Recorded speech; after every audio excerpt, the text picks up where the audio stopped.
Saya akan menjelaskan tentang aplikasi dari kelompok kami, yaitu adalah aplikasi Medcall.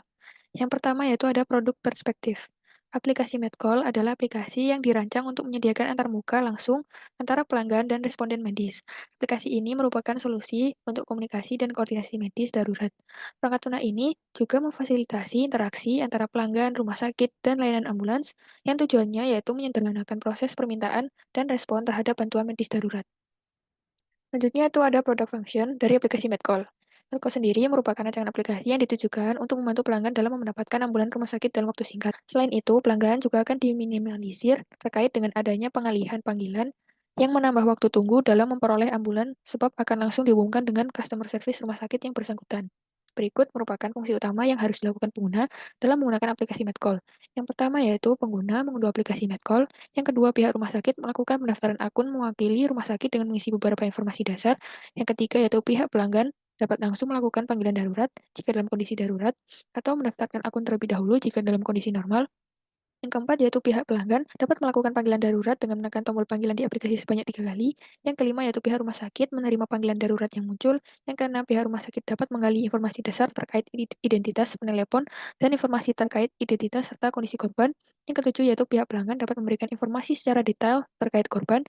Pihak rumah sakit dapat menginput jawaban, penelepon, atau informasi yang diperoleh ke dalam aplikasi. Yang kesembilan yaitu pihak rumah sakit dapat menyimpan informasi ke dalam box informasi. Yang kesepuluh yaitu pihak rumah sakit mengatur box informasi yang diperoleh, yaitu berisi informasi dan embed lokasi korban. Yang kesebelas yaitu pihak rumah sakit mengatur prioritas kegentingan dari informasi yang dapat diakses oleh sopir ambulans. Yang kedua belas yaitu sopir ambulans menerima notifikasi box informasi. Kemudian sopir ambulans mengonfirmasi notifikasi untuk memulai penjemputan. Kemudian yaitu sopir ambulans dapat mengakses lokasi menggunakan navigasi GPS. Lalu sopir ambulans sampai di lokasi dan menerima korban. Kemudian sopir ambulans memperbarui status proses perjalanan selama pengantaran berlangsung. Dan yang terakhir yaitu sopir ambulans melakukan pengantaran korban ke rumah sakit. Selanjutnya itu ada operating environment dari aplikasi Medcall yang dibagi menjadi 6 bagian. Yang pertama yaitu ada hardware. Hardware yang digunakan dalam merancang aplikasi Medcall antara lain yang pertama yaitu perangkat seluler berupa smartphone yang memiliki sistem operasi Android minimal versi 7.0 atau iOS minimal versi 11. Yang kedua yaitu prosesor yang memadai untuk menjalankan aplikasi dengan lancar. Yang ketiga yaitu koneksi internet melalui Wi-Fi atau data seluler untuk pelacakan lokasi pasien. Yang kedua itu ada perangkat penyimpanan eksternal, di mana perangkat penyimpanan eksternal tidak diperlukan secara khusus dan aplikasi Medcall dapat berjalan pada penyimpanan internal perangkat seluler. Yang kedua yaitu ada software. Adapun software yang digunakan dalam merancang aplikasi Medcall antara lain, yang pertama yaitu ada sistem operasi, yang di mana aplikasi Medcall ini dapat diinstal dan dijalankan pada perangkat seluler yang menggunakan sistem operasi Android atau iOS. Yang kedua yaitu aplikasi perangkat lunak pendukung, yaitu aplikasi Medcall ini dapat diakses melalui browser web pada perangkat yang mendukung HTML5 untuk penggunaan melalui platform selain aplikasi seluler. Yang ketiga yaitu ada driver perangkat, diperlukan driver perangkat yang sesuai untuk memastikan fungsi pelacakan lokasi berjalan dengan baik pada perangkat seluler. Selanjutnya yaitu ada network, di mana Medcall ini memerlukan koneksi jaringan yang dapat diandalkan dan stabil untuk memastikan fungsionalitas yang optimal. Yang pertama yaitu ada internet, di mana koneksi internet yang stabil diperlukan untuk memungkinkan pelacakan lokasi pasien secara real-time dan komunikasi antara pengguna dan sopir ambulans. Yang kedua yaitu ada GPS, di mana aplikasi ini mengandalkan sinyal GPS untuk melacak dan memantau posisi pasien secara real-time.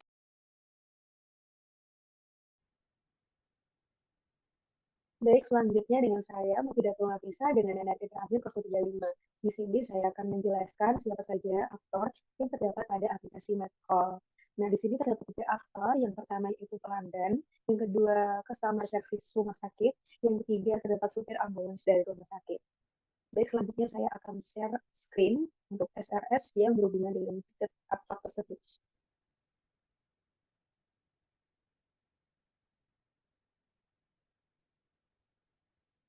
Nah, pada bab 2.3 yaitu user classes dan characteristics, untuk tipe user pelanggan, karakteristiknya dapat memiliki akses dan keterampilan menggunakan perangkat seluler dan aplikasi. Kemudian tanggap terhadap situasi darurat, kemudian memiliki komunikasi yang baik yang berguna ketika diminta untuk memberikan informasi. Nah, pelanggan di sini itu jadi ketika terdapat korban kecelakaan, nah pelanggan di sini bukan korban kecelakaannya, namun uh, orang yang melakukan uh, akses terhadap aplikasi Medcall. Nah, untuk tugasnya sendiri yaitu pelanggan itu sendiri sebagai pengguna utama aplikasi, kemudian dapat melakukan panggilan darurat ambulans saat dalam kondisi darurat, kemudian memberikan informasi yang jelas terkait kondisi terkini korban atau pasien, kemudian memantau posisi ambulans, menerima serta mengirim panggilan dan chat, dan menerima bukti e-reside. Nah, di sini jika aplikasi Medcall digunakan saat kondisi tidak darurat, maka pelanggan itu bisa dirinya sendiri atau si korban. Baik, selanjutnya terdapat akses aplikasi untuk pelanggan. Yang pertama terdapat akses panggilan darurat, kemudian akses tracking posisi ambulans real time, kemudian juga terdapat akses edit data profile untuk kelengkapan informasi dasar, kemudian terdapat akses telepon dan chat untuk ke supir ambulans, dan terakhir terdapat akses bukti e-receipt. Selanjutnya terdapat aktor yaitu customer service rumah sakit. Nah, di sini untuk karakteristik dari CS rumah sakit yang pertama yaitu mampu berinteraksi dengan sistem untuk menerima dan menanggapi panggilan darurat tentunya dari pelanggan, kemudian mampu mengelola dan mendisposisikan panggilan darurat pada ambulans yang tersedia, yang terakhir terdapat kemampuan multitasking yang baik. Selanjutnya, tugas CS rumah sakit yaitu menerima panggilan darurat, menggali informasi korban di sini dapat dilakukan ke pelanggan atau yang melakukan akses call. Kemudian mengatur prioritas penjemputan dari hasil panggilan, selanjutnya memantau posisi ambulans, dan yang terakhir juga memiliki akses untuk menerima bukti SNSEPS. Kemudian akses apa saja yang dapat dilakukan oleh CS rumah sakit? Yang pertama, akses menerima aktif panggilan darurat. Yang kedua, akses mengatur prioritas panggilan. Yang ketiga, akses tracking lokasi korban dan posisi ambulans real time. Kemudian akses bukti research.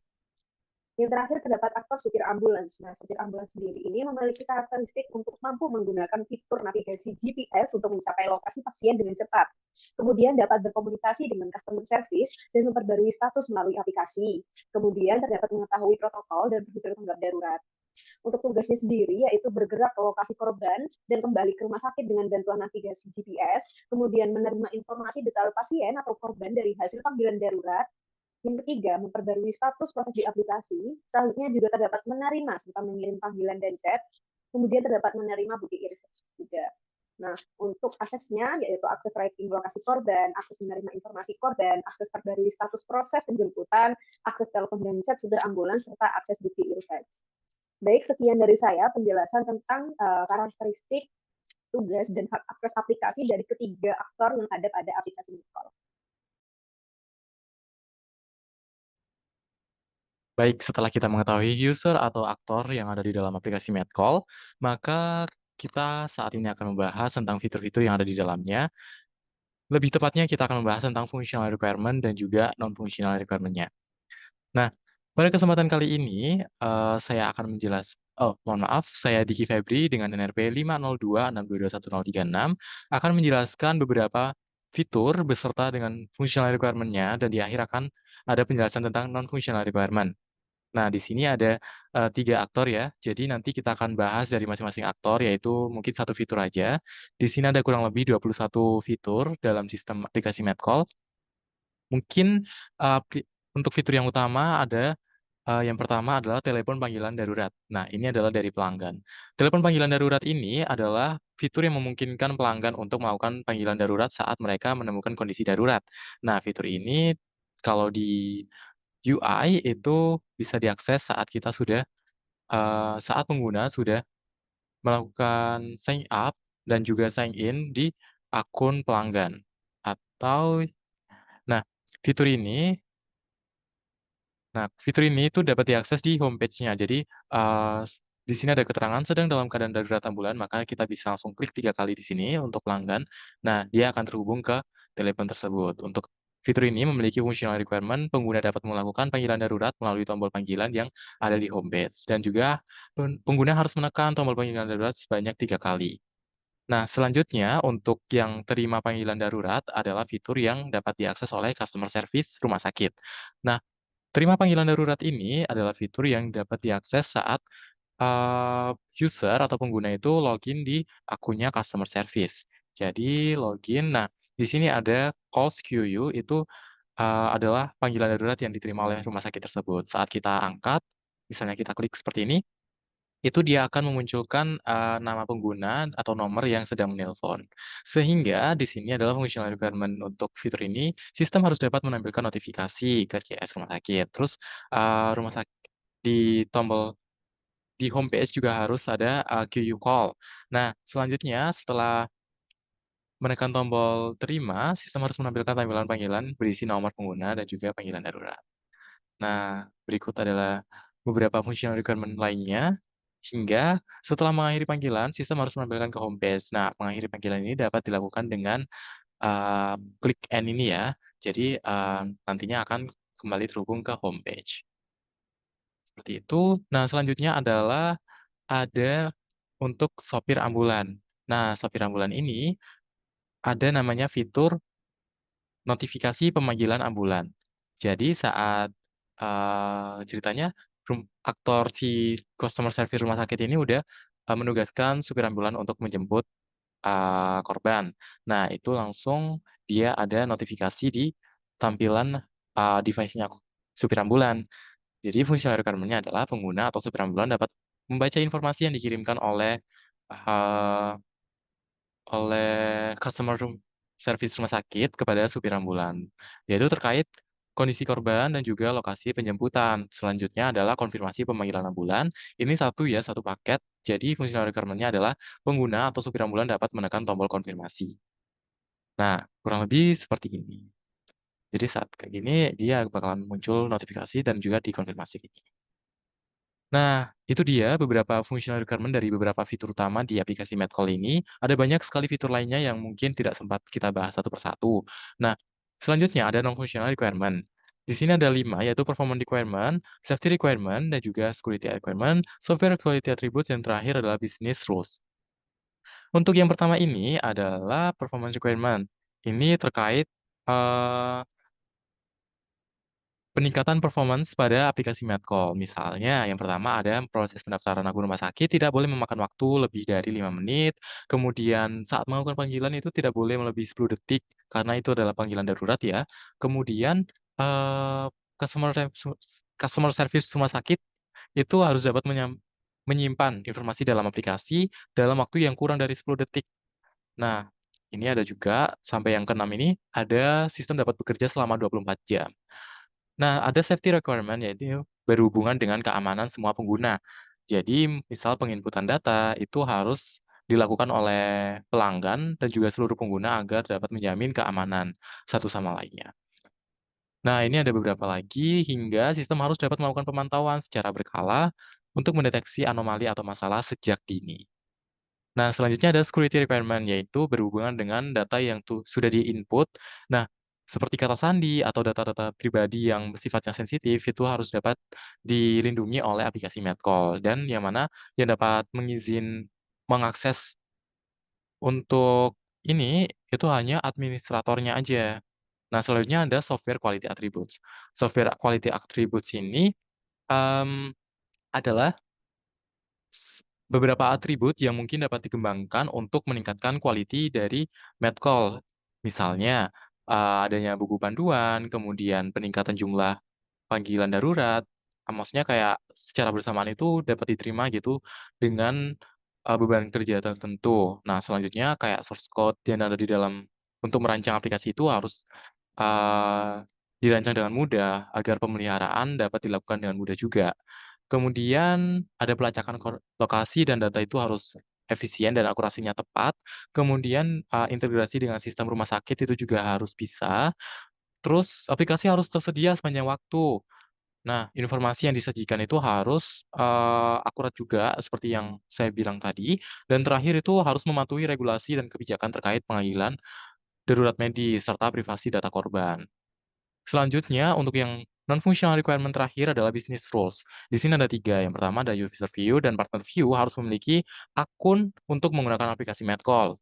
Tentunya untuk user view harus melakukan panggilan darurat dan diterima partner view karena untuk melakukan pemesanan ambulan darurat pada aplikasi Medcall. Yang terakhir, user view dan partner view mendapatkan AirSep untuk melakukan pembayaran pemesanan ambulan. Baik, kiranya itu adalah penjelasan tentang functional requirement dan juga non-functional requirement terkait aplikasi Medcall. Kurang lebihnya, mohon maaf. Selanjutnya adalah use case diagram dari aplikasi Medcall. Sebelumnya kita telah mengetahui bahwa terdapat user dengan 3 role berbeda yang menggunakan aplikasi Medcall, mulai dari pelanggan, customer service rumah sakit, dan juga supir ambulans rumah sakit.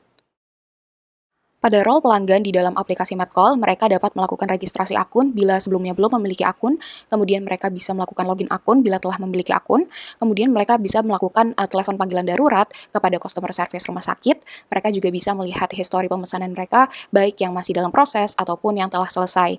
Nah, selain itu, mereka juga bisa melacak posisi ambulans, di mana ketika mereka melacak posisi ambulans, mereka juga bisa melakukan telepon ataupun mengirim pesan kepada supir ambulansnya. Selain itu, pelanggan juga bisa mengatur kontak ambulans darurat sebagai kontak default ketika mereka melakukan panggilan darurat ke rumah sakit yang dituju. Nah, tapi jika mereka tidak mengatur kontak ambulans darurat, mereka nanti ketika melakukan panggilan darurat ke rumah sakit, mereka akan langsung dihubungkan ke rumah sakit yang saat itu sedang tersedia. Pelanggan juga akan menerima e-receipt setelah proses pemesanannya telah berakhir, dan mereka juga bisa mengedit profil mereka di halaman profil.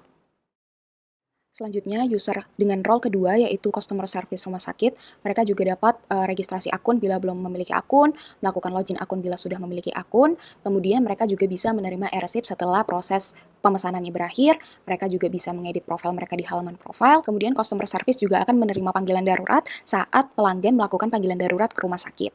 Nah, di saat mereka menerima panggilan darurat, maka mereka juga harus melakukan entry informasi dari informasi yang diberikan oleh penelepon, kemudian mereka juga harus menyimpan informasi tersebut ke dalam inbox yang ada di aplikasi Medcall. Lalu customer service rumah sakit juga bisa melihat inbox, di mana ketika mereka melihat inbox itu, mereka juga harus mengatur prioritas dari kedaruratan informasi yang telah disimpan di dalam inbox. Nah, setelah mereka mengatur prioritas kedaruratannya, mereka bisa assign driver untuk melakukan penjemputan terhadap informasi panggilan yang telah disimpan itu. Nah, selain itu, mereka juga mendapatkan opsi untuk men-tracking posisi ambulans. Dan yang terakhir, user dengan role supir ambulans rumah sakit. Mereka juga dapat melakukan registrasi akun, login akun, dan menerima notifikasi dari pemesanan ambulans. Setelah sebelumnya, customer service itu telah melakukan assign driver. Nah, ketika supir ambulans itu telah menerima notifikasinya, maka mereka juga harus melakukan konfirmasi untuk melakukan penjemputan. Supir ambulans selanjutnya akan diarahkan untuk melihat navigasi GPS menuju lokasi dari pelanggan. Nah, di saat yang bersamaan, mereka juga harus memperbarui status proses, apakah status prosesnya itu penjemputan, pengantaran, atau bahkan sudah selesai. Nah, di samping itu, supir ambulans juga bisa melakukan pemanggilan ataupun melakukan kirim pesan terhadap pelanggan yang memesan. Perkenalkan, nama saya Dwi Indah Retnani. Di sini saya akan menjelaskan tentang 5 use case. Untuk use case yang pertama adalah telepon panggilan darurat. Adapun preconditionnya adalah sistem menampilkan halaman homepage, yang mana aktornya di sini adalah pelanggannya atau masyarakat.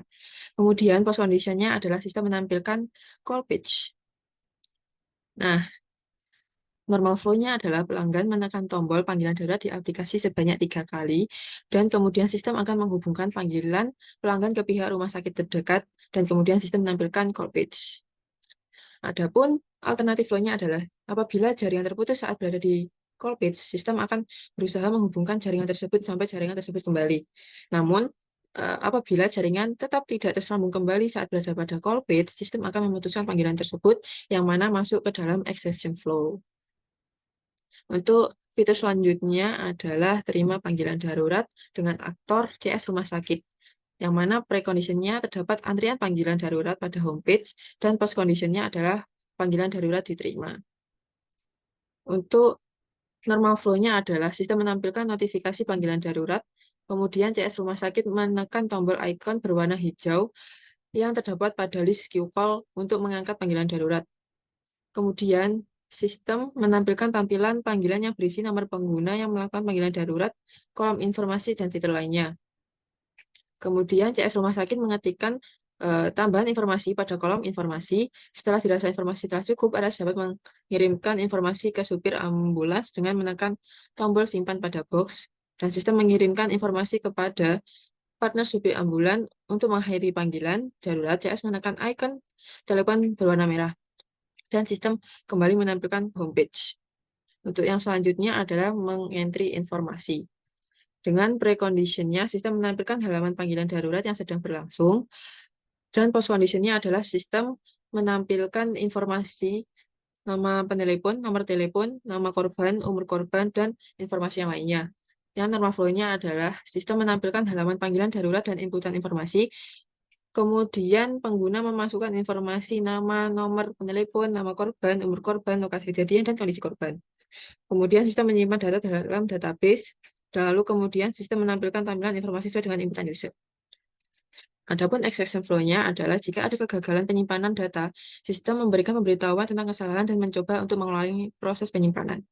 Lalu yang terakhir, jika sistem tidak dapat menampilkan tampilan informasi, misalnya karena masalah koneksi, user diberitahukan untuk mencoba mengisi kembali. Lalu yang selanjutnya adalah menyimpan informasi di inbox, yang mana aktornya masih customer service rumah sakit. Lalu normal flow-nya adalah pengguna memilih opsi simpan pada inbox setelah selesai memasukkan informasi korban. Lalu sistem menampilkan halaman inbox. Seperti ini. Jika sistem tidak dapat menyimpan informasi pada inbox, misalnya karena masalah teknis, pengguna diberitahu untuk mencoba menyimpan kembali. Lalu yang terakhir adalah atur prioritas kedaruratan inbox. Dengan aktor CS rumah sakit dan preconditionnya, sistem menampilkan halaman inbox berisi box informasi, post condition, box informasi tersimpan telah diurutkan sesuai dengan prioritas kegentingan. Sistem menampilkan halaman inbox berisi informasi yang telah diurutkan prioritasnya. Pengguna memilih box informasi yang akan diatur prioritas kedaruratannya. Lalu pengguna memindahkan box informasi paling tinggi prioritasnya ke atas. Sistem menampilkan halaman inbox yang telah terurut prioritas kegentingannya. Lalu alternatif flow-nya adalah jika pengguna tidak dapat menyimpan perubahan, misal koneksi internet terputus, sistem memberikan pesan kesalahan dan menyarankan untuk mencoba lagi. Mungkin itu dari saya penjelasan mengenai 5 use case. Sekian dari kami. Wassalamualaikum warahmatullahi wabarakatuh.